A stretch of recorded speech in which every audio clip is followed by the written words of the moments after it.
Olá, seja bem-vindo ao canal do Ano Literário. Hoje nós vamos conversar sobre o meu conto favorito de Lígia Fagundes Telles, que a gente fazia um tempinho que a gente não conversava sobre esta diva aqui neste canal.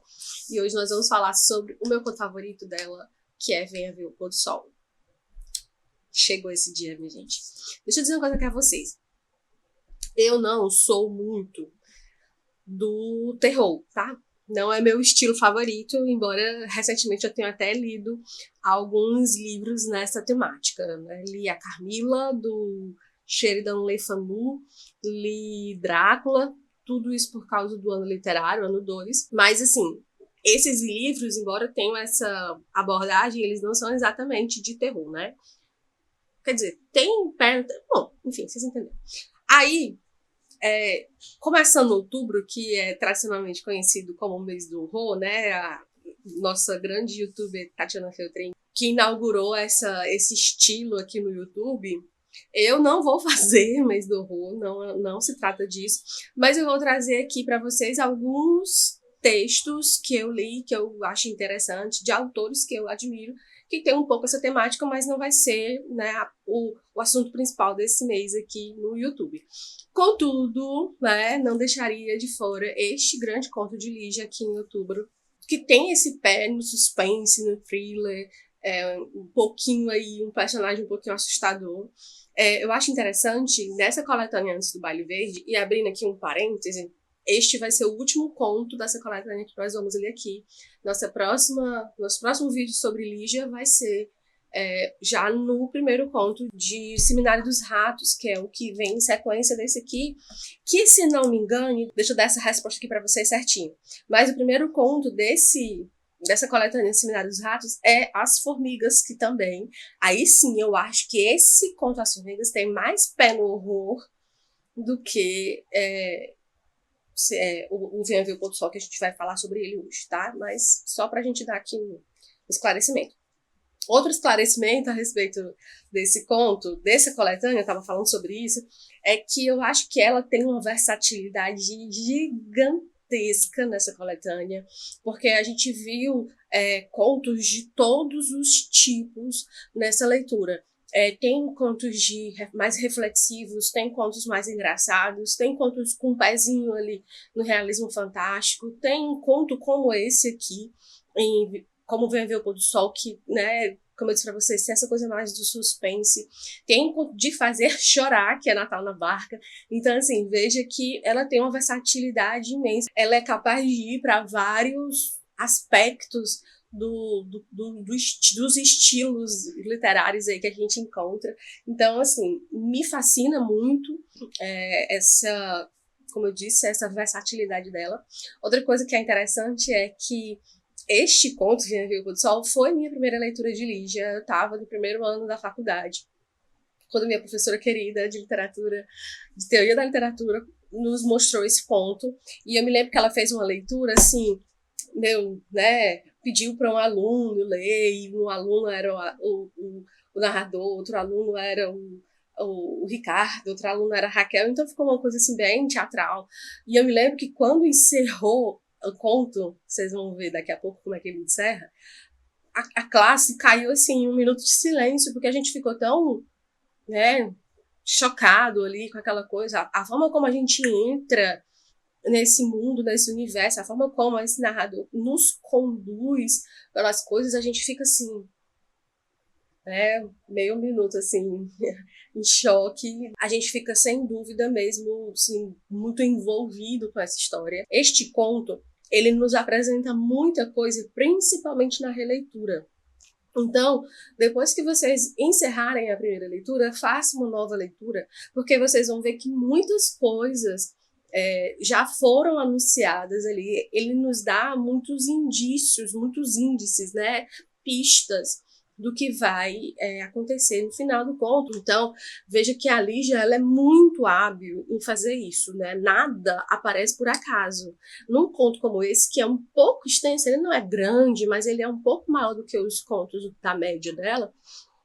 Então, vários elementos vão aparecendo que à primeira leitura, parecem apenas coisas ilustrativas, mas aí a gente, na releitura, percebe que esses elementos, eles já nos contam um pouco da história, principalmente de como essa história vai se desenvolver e terminar, tá? Então, a gente está falando de uma história de vingança. Esse conto, ele foi nitidamente inspirado num conto do Edgar Allan Poe chamado O Barril de Amontilado. Eu gosto do Poe, assim, não é meu escritor favorito, mas ele é muito bom, né? Reconheço essa magnanimidade do Poe, principalmente no estilo que ele se propôs a escrever, ele é o melhor, com certeza. Contudo, eu ainda gosto mais do conto da Lígia, porque a forma como ele consegue envolver a gente é muito diferente daquilo que o Poe se propôs. Então, ele tem a mesma estrutura de ideia, assim, né, do que um personagem faz contra o outro e de como isso vai terminar. Mas a motivação aqui, ela é diferente, e essa motivação, ela, para mim, deixa esse conto com um sabor a mais, assim, né? Que é o quê? A gente tem aqui um casal de ex-namorados, o Ricardo e a Raquel. A Raquel é uma mulher ambiciosa, e então ela tinha esse namorado, que era o Ricardo, que era uma pessoa que não tinha onde cair morta, né? No bom dizer. E aí ela larga ele e vai se envolver com um homem bem mais rico. E ela deixa o Ricardo num estado assim de ódio profundo. Só que ele disfarça muito bem esse sentimento. Ele liga para ela, pede para que eles tenham um último encontro, porque ele quer revê-la, ele tem saudade e tal. E aí a gente vai ver o encontro desses dois. Ela tem esse namorado ricaço aí dela, e ela então pede que eles se encontrem num local mais discreto, e aí ele leva a Raquel para um encontro num cemitério abandonado. Que peculiar esse desejo do Ricardo. E aí ele diz assim, né? Olha, já no começo ele fala pra gente que esse cemitério é abandonado, completamente abandonado. Jamais seu amigo ou um amigo do seu amigo saberá que estivemos aqui. Então, né, quanto ao pedido dela, não se preocupe. O Ricardo, a todo momento, tem um determinado gesto que ele faz que faz com que os seus olhos fiquem enrugados, né? Vários momentos da narrativa, a gente vê o narrador nos apontando esse detalhe nos olhos do Ricardo. Ele diz assim, ele ficou sério. Olha só. E, aos poucos, inúmeras rugazinhas foram se formando em redor dos seus olhos, ligeiramente apertados. Os leques de rugas se aprofundaram numa expressão astuta. Presta atenção. Não era nesse instante tão jovem como aparentava, mas logo sorriu e a rede de rugas desapareceu sem deixar vestígio. Olha só os índices que esse narrador está nos dando, certo? É interessante porque esse gesto, essa coisinha dessa ruga que aparece e desaparece, é como se fosse uma espécie de máscara do Ricardo, que ele tira e bota, assim, né? Quando a ruga aparece, é como se ele estivesse tirando a máscara. E quando ele sorri e fica jovial de novo, ele coloca uma máscara. E essa máscara fala muito a respeito desse personagem, porque ele planejou esse encontro com a Raquel, um planejamento muito detalhado, para que ele pudesse executar sua vingança. E isso assim, nas histórias de vingança, existe muito essa questão de que aquele que promove o caos, a desordem, ele precisa ser punido. Nós conversamos sobre isso no vídeo passado, sobre o Conde de Monte Cristo. Então, o que promove a desordem precisa ser punido. O que a gente vai ver é que a Raquel, ao largar o Ricardo, principalmente porque ela largou ele por um homem mais rico, que poderia oferecer mais coisas para ela vai, então, promover essa desordem interna no Ricardo, que ele precisa eliminar, né? Então, ele, né, se mostra muito mais inteligente que ela, muito mais perspicaz que ela, muito mais sagaz que ela, só que ele fica ali o tempo todo disfarçando quem ele é. Como eu disse para vocês, ele tira e põe essa máscara. A respeito do lugar onde eles estão, ela diz, né, que o cemitério é abandonado, completamente abandonado. E aí ela retruca. E se vem um enterro? Eu não suporto enterros.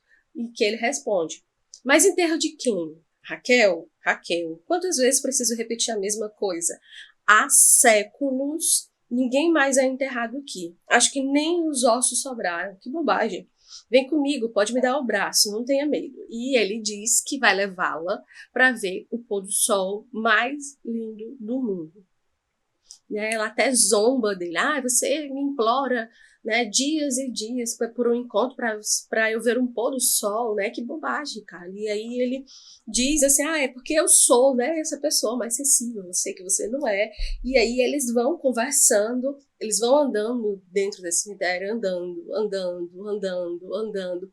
E em diversos momentos, como eu disse para vocês, elementos vão aparecer que a gente pensa que são elementos ilustrativos. E aí ele vai, né, nos dar um pouco desse ambiente. Era um anjinho da cabeça decepada, era um pedregulho que ele apertava na mão e se desfazia, era uma lápide, né, em determinado local que dizia a minha querida esposa eterna saudades. E aí a gente, né, vê então esse clima ficando um tanto quanto estranho. Ele vai comentando algumas coisas com ela e ele diz assim, é esse abandono na morte que faz o encanto disso. Não se encontra mais a menor intervenção dos vivos. A estúpida intervenção dos vivos. Veja, disse apontando a sepultura fendida, a erva daninha brotando insólita de dentro da fenda. O musgo já cobriu o nome da pedra. Por cima do musgo ainda virão as raízes, depois as folhas. Esta, a morte perfeita. Nem lembrança, nem saudade, nem um nome sequer. Nem isso, certo? E enquanto isso, ela tava lá, né, meio aleatória, observando as coisas, achando tudo um tanto quanto bizarro, mas o Ricardo era, né, desse tipo de homem que tinha essas bizarrices, esses gostos meio estranhos, então ela não estranhou. E aí ele começa a contar para ela uma história, né?